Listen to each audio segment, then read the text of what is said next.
ओम शांति। आज के वरदान, बाप दादा के वरदान अपने मीठे बच्चों के प्रति। डेट 26 जुलाई 2025। वरदान है, अखंड योग की विधि द्वारा अखंड पूज्य बनने वाली श्रेष्ठ महान आत्मा भव। अखंड योग की विधि द्वारा अखंड पूज्य बनने वाली श्रेष्ठ महान आत्मा भव। कल वरदान में बाबा ने कहा था, लौकिक को भी अलौकिक में परिवर्तन करना। इसका मतलब सदा बाबा के साथ जुड़े रहना, बाबा की याद में रहना और सदा ईश्वरीय सेवा में निमित्त रहना। ऐसे होंगे तो फलस्वरूप रिजल्ट्स क्या होगा?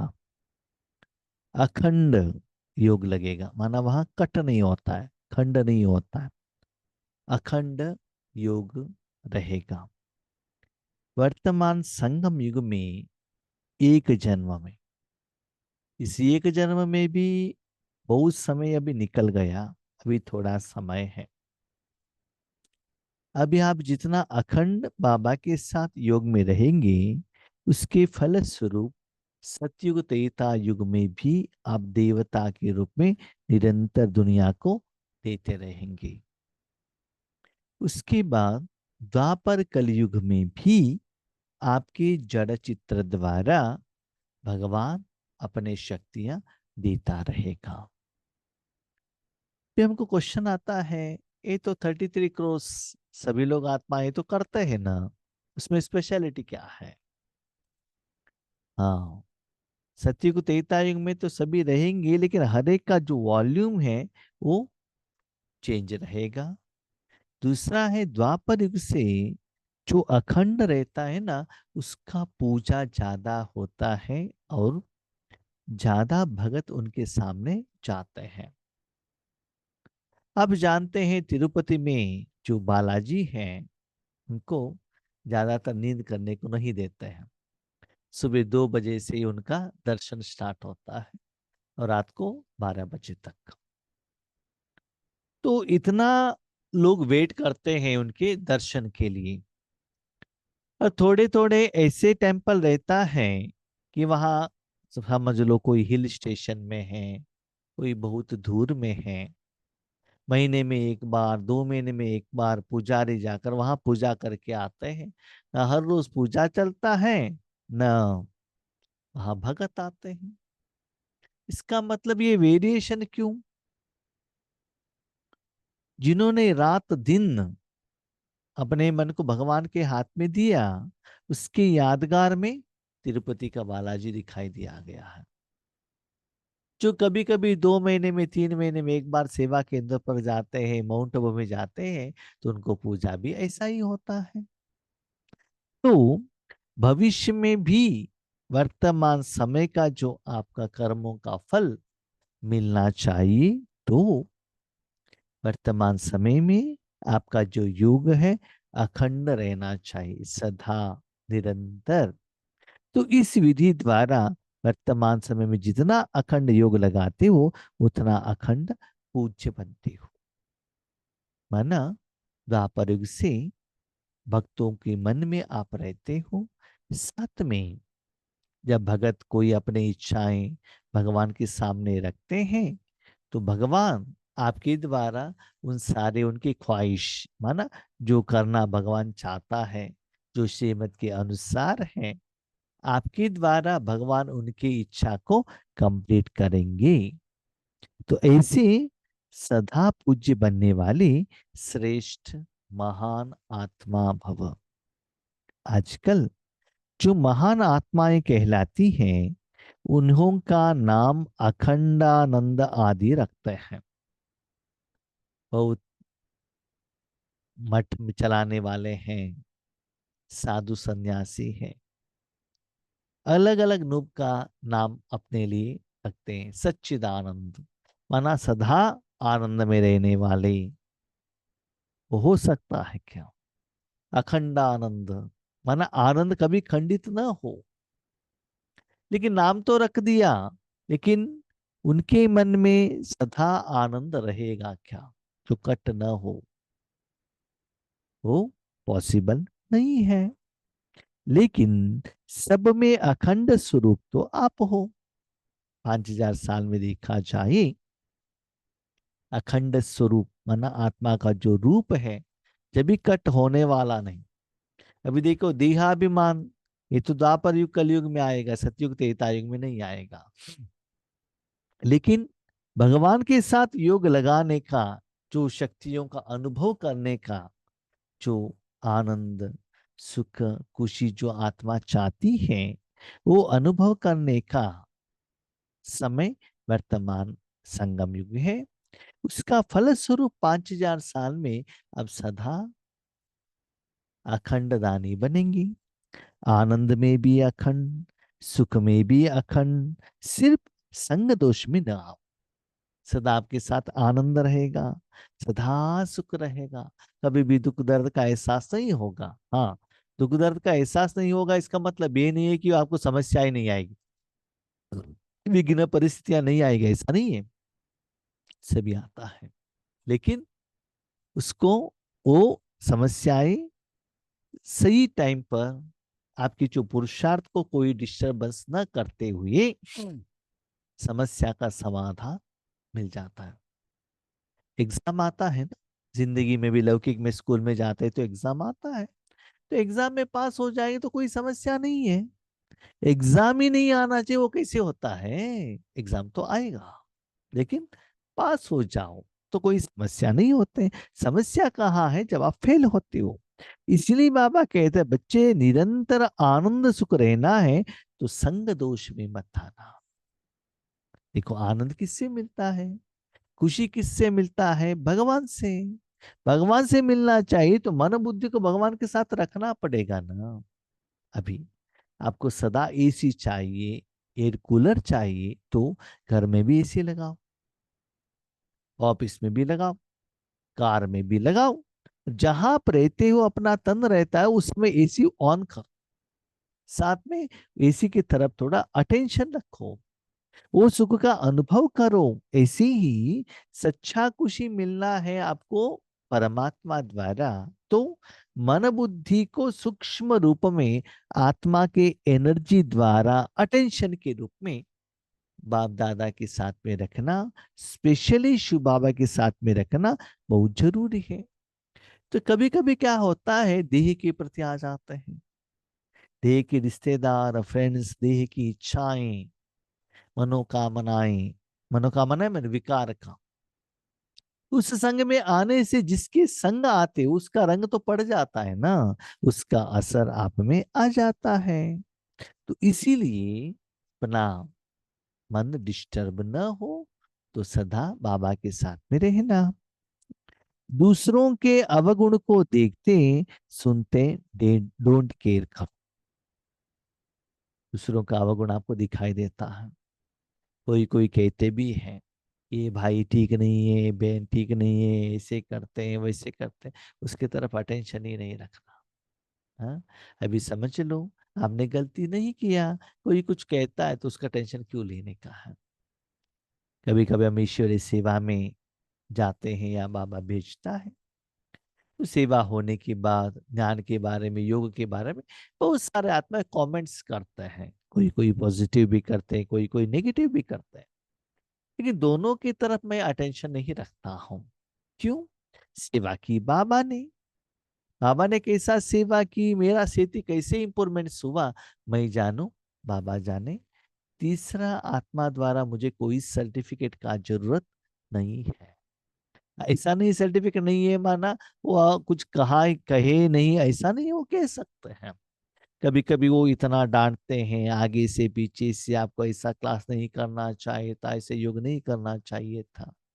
अभी देखिए ग्रुप में बहुत सारे आत्माएं आते हैं, कोई कहते हैं कमेंट ही कहिएगा, कोई कहते हैं पीछे फोटो लगाइएगा, कोई कहते हैं गाना लगाइएगा, कोई कहते हैं रेड लाइट लगाइएगा, कोई कहते कुछ भी नहीं चाहिए, साइलेंस में रहिएगा। अभी हम किसका बात सुने, किसका बात नहीं सुने? किसी एक का बात सुनेंगे तो बाकी लोगों को अच्छा नहीं लगेगा ना। तो सभी लोगों को हम सेटिस्फेक्शन कर सकते हैं क्या? नहीं। उसमें से कोई एक ऑप्शन को तो चॉइस करना पड़ेगा। नहीं तो भगवान जो कहते हैं उसके अनुसार तो करना पड़ेगा। भगवान तो एक ही है, उनका श्रीमत भी एक ही है ना। लेकिन मनुष्य आत्मा में अनेक है, अनेक आत्माओं का मत भी अनेक होता है। तब आपको कन्फ्यूजन होता है तो किसका मत सुने, किसका नहीं सुने। इसलिए लोग आपके बारे में जो भी कहते हैं या और किसी आत्मा के बारे में कुछ कहते हैं, उसकी तरफ भी ज्यादा चिंता करने का जरूरत नहीं। डोंट केयर माना आप मत कहिएगा, ऐसा नहीं। भले सुनो, सहनाशक्ति से सुनो, लेकिन उसको मन में मत रखना। किसी ने कुछ कह दिया नेगेटिव किसी आत्मा के प्रति, उसका बात सुनकर ये जो अवगुण का भाव उस आत्मा के प्रति नहीं आना चाहिए। इस आत्मा के प्रति उन्होंने कहा है, हर एक आत्मा का अपना अपना पार्ट है, कोई तो संपूर्ण नहीं बने हैं ना। इसलिए ना दूसरों का अवगुण को देखो, और कोई सुनाते हैं उसके तरफ भी अटेंशन मत रखो, डोंट केयर करो। तो इस विशेषता से अखंड योगी बन जाएंगे। नहीं तो जिनके प्रति आपने नेगेटिव सोचा है ना, उसके प्रति इतना लंबे समय का व्यर्थ संकल्प आता रहेगा। कंटिन्यूस फ्लो के रूप में इन्होंने ऐसे क्यों किया, वैसे क्यों किया, ऐसा नहीं करना चाहिए था ना। इसलिए सुनते ही बिंदु लगाओ, ठीक है। किसी का संस्कार क्या है आपको पता चल गया ना। हाँ, कभी कभी ऐसा भी रहता है, कोई आत्मा ठीक रहता है लेकिन जो आपके प्रति कंप्लेंट करते हैं ना वही ठीक नहीं रहता है। और मैंने ये भी देखा है ईश्वरीय जिंदगी में, हमारे बाबा के बच्चे लौकिक के लोगों के प्रति कंप्लेंट करते, वो ठीक नहीं, ये ठीक नहीं। लेकिन नजदीक में जाएंगे तो कभी कभी लगता है हमारे बाबा के बच्चे ठीक नहीं रहते, वो तो ठीक रहते, है ना। ड्रामा में तो सब लोग ठीक है अकॉर्डिंग टू कर्मा फिलोसफी, वो बात अलग है। लेकिन ये जो कंप्लेंट करता है ना, वो ऐसा नहीं है वैसा नहीं है करके, वो कंप्लेंट सुनकर उसके तरफ हम जाएंगे, हमको लगता है वो इनका जो कंप्लेंट ही झूठ है, वो ठीक है। ठीक है।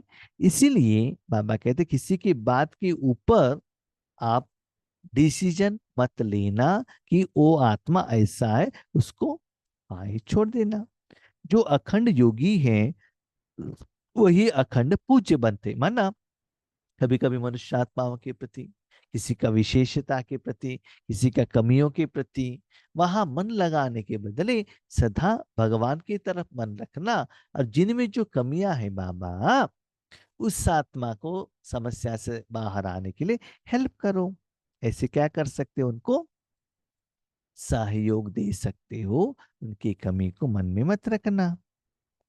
तो जो अखंड योगी है वही अखंड पूज्य बनते। तो चेक कीजिएगा सदा आपका मन बुद्धि बाबा के साथ में है, या कोई व्यक्ति, साधन, कर्म, कर्म का फल, चिंताएं, परिस्थितियां, विघ्न, गायन, निंदन, इसमें चेक कीजिएगा।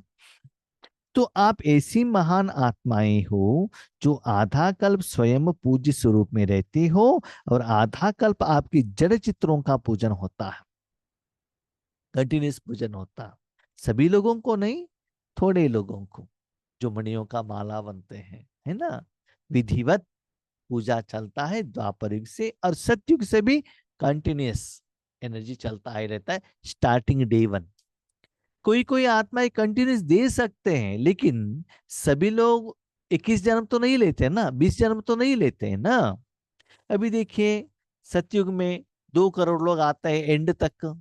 उसके बाद जो लोग आते हैं, अभी 33 - 2 क्या हो गया, 31 करोड़।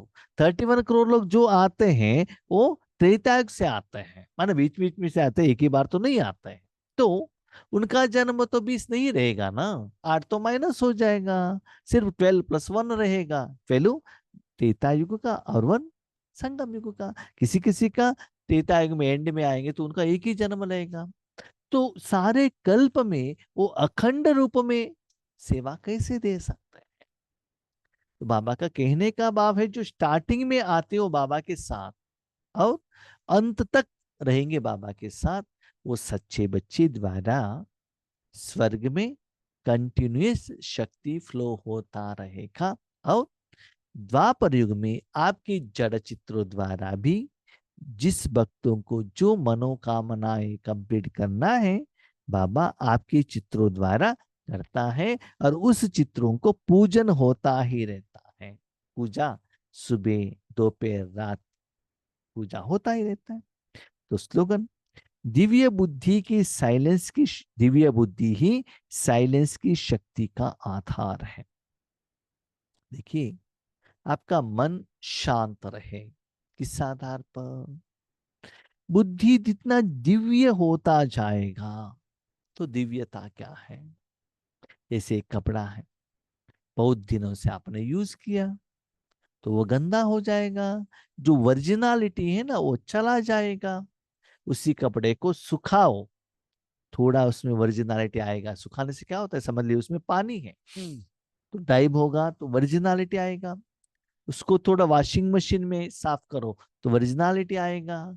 थोड़ा ब्रश लेकर उसको क्लीन करो तो वर्जिनालिटी आएगा, माना दिव्यता आएगा। जैसे बर्तन को जितना अच्छे मांजते रहते हो उतना वो शाइनिंग में आता है ना। तो ऑर्डिनरी बुद्धि नहीं, तो ऑर्डिनरी बुद्धि क्या है, दिव्य बुद्धि क्या है? ऑर्डिनरी बुद्धि है स्थूल कार्य में बाबा को यूज करना और बाबा मेरे साथ में है, ये जानना पहचानना और अनुभव करना, ये ऑर्डिनरी बुद्धि है। ये भगत लोग भी करते हैं, बाबा को यूज करते हैं। लेकिन दिव्य बुद्धि ये है, सूक्ष्म रूप में निराकार रूप में वह बाबा के साथ में रहते हो और शांति का गहरा अनुभव होता है। जब गहरा अनुभव होता है ना शांति का, तब आपके मन में संकल्प नहीं चलता। और जितना भगवान की शक्ति बुद्धि द्वारा फ्लो होता है उतना बुद्धि दिव्य होता है। इसे जानते हो, बहता हुआ पानी में अपने पाँव रखो, जो गंदा पाँव रखो तो जितना पानी फ्लो होता जाएगा उतना पाँव आपको क्लीन होगा। तो आपकी बुद्धि द्वारा जितना एनर्जी फ्लो होता है उतना बुद्धि दिव्य होता है। उससे क्या होता है, आपको लगता है मुझे कोई संकल्प ही नहीं करना, शांत, न विश्व कल्याण ना मास्टर सर्वशक्तिवान, कुछ भी नहीं, शांत। लेकिन वो साइलेंस का शक्ति आना चाहिए, तो बुद्धि द्वारा भगवान में जो दिव्यता है निराकार शक्ति है उसके साथ कनेक्शन में रहकर अनुभव करना पड़ता है। तो जो दिव्य बुद्धि में रहते हैं, माना बाबा की याद द्वारा बुद्धि को दिव्यता में लाकर शांति का ही अनुभव करने लगते हैं, वही शांति का शक्ति का आधार है। ओके, ओम शांति।